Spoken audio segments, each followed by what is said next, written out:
Hello and welcome to this podcast brought to you by Eppendorf. In this podcast, the 2018 winner of the Eppendorf Science Prize for Neurobiology, Dr. Johannes Kohl, is interviewed by Christine Kahn from Eppendorf, North America.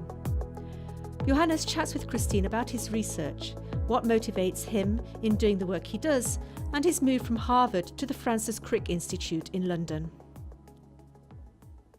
So Johnny, thank you so much for spending some time with us tonight. We want to congratulate you on winning this year's Eppendorf Science Prize for Neurobiology.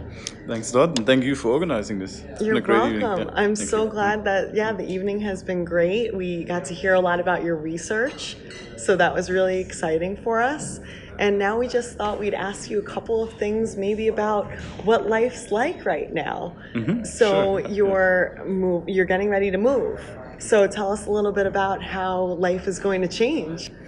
Life is already changing quite a bit. Over the last half a year, I've been, taking that step from a postdoc into a more, PI-like position. Even though I'm only officially starting in January, already now it feels like I'm spending most of my time planning, ordering things, hiring people, and I guess I've been a bit naive about how fundamental that change actually is. You have to assume a completely different mindset. Right.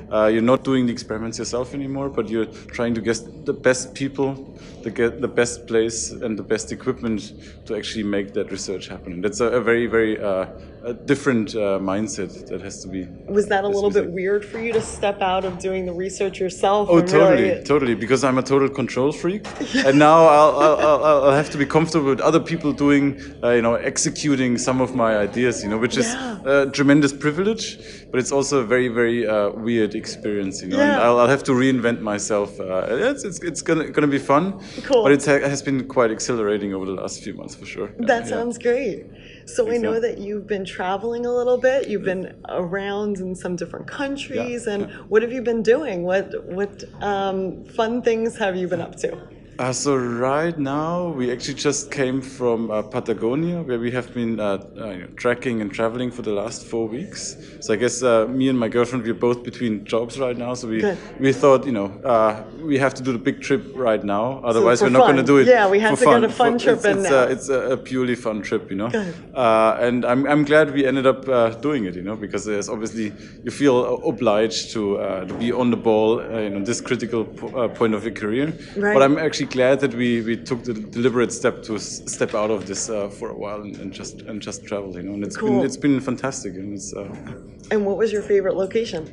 Favorite location was Torres del Paine National Park in Chile, It's like a fantastic setting, and we just did a 5-day trek there, and it's it's very, very surreal landscapes, ever-changing landscapes, and you feel very far from civilization. I guess. After spending some time in London, it's been a really cool contrast. Quite the change, Absolutely. Yeah. Very good, very good. Well, over the last more than 15 years, we've been naming a winner to this prize, and we found, that people are really going on to great things after winning this prize. So what are kind of some of your next goals that you're going for?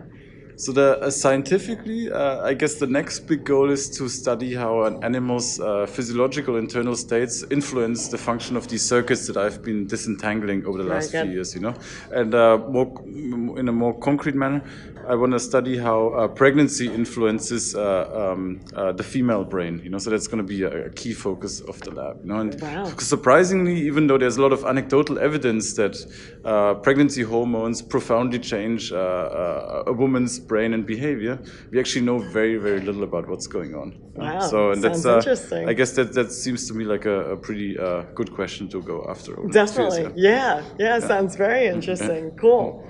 So is this something that you've always thought you wanted to do? Did you always think you would go into this field of work even from when you were small?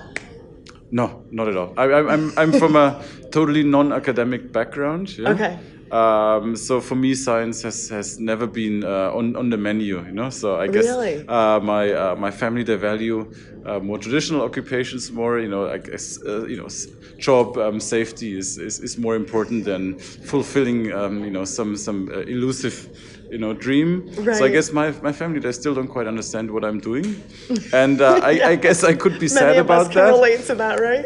I could be sad about that, but I've always found it quite refreshing, because there hasn't been any pressure for me to follow a specific career. Right. And I guess I've always been the sort of the fool in the family who had the freedom to do whatever he wanted, Right. So I've been enjoying that, quite a Great. bit, But they're slowly, I guess, realizing that some of the things that I'm doing actually have some real world applications potentially as well. Right. But right. no, it's good. It's good. Yeah. So this must be nice to show them that you won some awards. I think you won something else earlier today, as well as our Eppendorf Science Prize. So is it exciting to show them some of these? It's exciting. I've been quite lucky recently, and I guess they have caught on to that. So it's great. I think they're more aware of I guess some of the importance of biomedical research through this publicity coming with the prize as well. Very good, very good. Well, and just to maybe lighten things a little bit, maybe after a full day of work and you're tired and you get home after work, what's one of those first things that you like to do? Kind of just relax and let go. Oh, over the next few days, we're gonna hit the road again, and we're gonna go do a road trip in the southwest of the U.S. So Very good. I'm gonna leave the academic sphere behind again, and just hit the road again. And I'm looking forward to that. Just sounds good. Nothing's planned yet, and we'll just have a 10 days of free floating, hiking, trekking. Road tripping, whatever, and then I guess we're gonna go back to the UK, and then real life can start again, But so far it's suspended, Good. You suspend it as long as you can enjoy that time. Exactly. Sounds very good, very good. So one of the other things we did want to kind of know a little bit about is when you leave your home, you've gone to another country, right? So you've lived a little bit now in the United States, you're getting ready to move abroad again. Mm-hmm. Kind of what are some of the things that you really miss about home, and what are some of the things that you've discovered now in a new place that you really love? Well, to be completely honest with you, I don't even know what home is anymore, Really? Like home is now something distributed, Yeah. So there's things I miss about the States. There's things that I was looking forward to going back to in the UK. Right. But then I have a strong connection to Germany, and especially Bavaria still, So I visit my parents and family and old friends quite often, Very good. So I spend a lot of time just, traveling like that. So it's now a distributed thing, home, Yeah. But I actually greatly enjoyed it, and I think it's one of those fundamental privileges and freedom of our time that we can maintain a lifestyle like that, through Skype, through affordable flights, Yes. They're not great for the environment, but I guess they still enable us to maintain these relationships, Right. I really enjoyed it a lot, but I couldn't tell you right now where home is, that might change over the next few years. But at the moment, it's quite comfortable having all of these friends and family in these different places, and seeing them often enough. Let's say like that.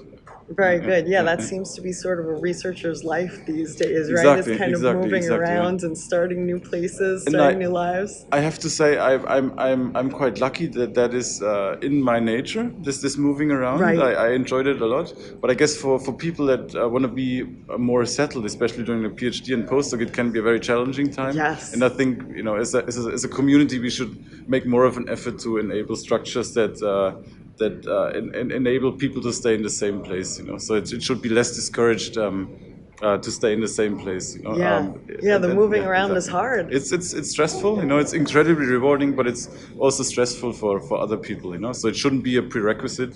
It Right. should be a bonus, But it makes sense in many cases, but not in others. Let's say like that. Right. Yeah.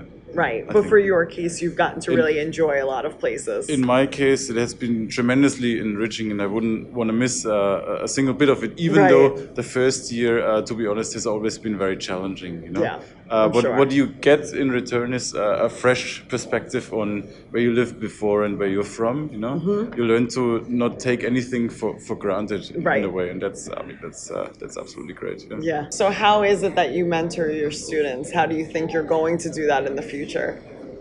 I can't really tell you yet. Well, maybe we can talk again in a year or two. Yeah. But I hope it will be customized and very tailored to each individual student's needs. That's the goal. But I guess I cannot say what that will be. So, Well, let's cheers to you. Cheerio. Thanks a lot. Congratulations. Oh, God. That's the end of our talk with Johannes Kohl. Thank you to our listeners for joining us. If you would like more information about the Eppendorf Science Prize, go to eppendorf.com/prize. Our thanks go to Johannes Kohl for his time. Johannes, we wish you all the best with your research. Goodbye.